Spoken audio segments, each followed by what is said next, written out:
So you spent time with the Bucks this week. What is your impression of the Doc Rivers coached, I guess, retooled, for the lack of a better phrase, Bucks? What do you got for me? Yeah, I think of the storylines over this unofficial second half of the season, I think Milwaukee ranks right up there as the most interesting because this is a team with championship talent, right? You've got Giannis, you've got Lillard, you've got some good guys. Chris Middleton, when he gets back healthy, you've got a big three in Milwaukee. But for whatever reason, it has not worked up until this point. They were 30-13 under Adrian Griffin, but they fired him because they thought their defense was just not going to get much better. Doc Rivers comes in, and the defense did improve over those 10 games that he coached. They're about 12th in the NBA in defensive efficiency, but they were 3-7, so the results just weren't there.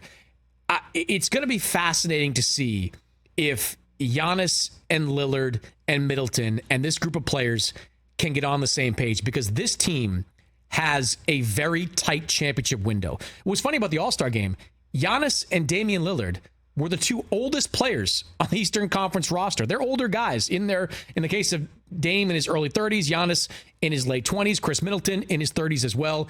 There is a very tight window for this team to win a championship. And if they can't get it together this year, who knows what happens in the offseason. So what is Doc bringing to the equation, do you think? Here? I think Doc is, what he's trying to do, and I had a long conversation with him earlier in the week, is he's trying to simplify things. What he saw from afar was a team that was presenting its players offensively and defensively with too many options. Too many options defensively, too many schemes defensively.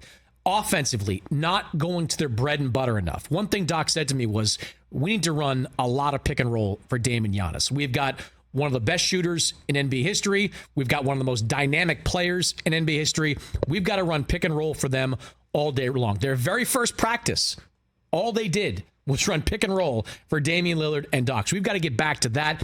Defensively, they've got to get back to their defensive identity, which is Giannis and Brook Lopez protecting the rim, and their guards on the perimeter showing more effort, fighting over screens, just being an aggressive team. One thing he said was, look, when you play Denver and you play Miami, they don't try anything special. They're just really good at what they do, and they dare you to be better. He said, we've got to get back to being really good at what we do and daring the teams that we play that beat us. Do you get the sense that they were buying it, what he's selling? I think they're buying it, because I do think there was some confusion within the locker room about how they were playing, some disagreement between players and the coaching staff about how they were playing. I mean, for a couple of examples, Malik Beasley, who's one of the best shooters in the NBA, part of the three-point contest. There were times he was handling the ball a little bit too much. Doc Rivers said to him, you know what? You're not a ball handler anymore. You just be you. You be a shooter. Damian Lillard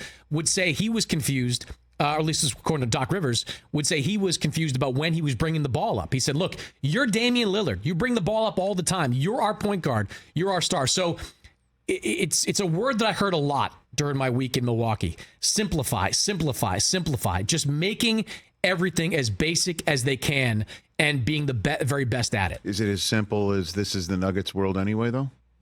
I don't know. It might be Boston's world, frankly. I mean, like, look, the Nuggets beat the Celtics in Boston. They're the team to beat until someone knocks them off. Right.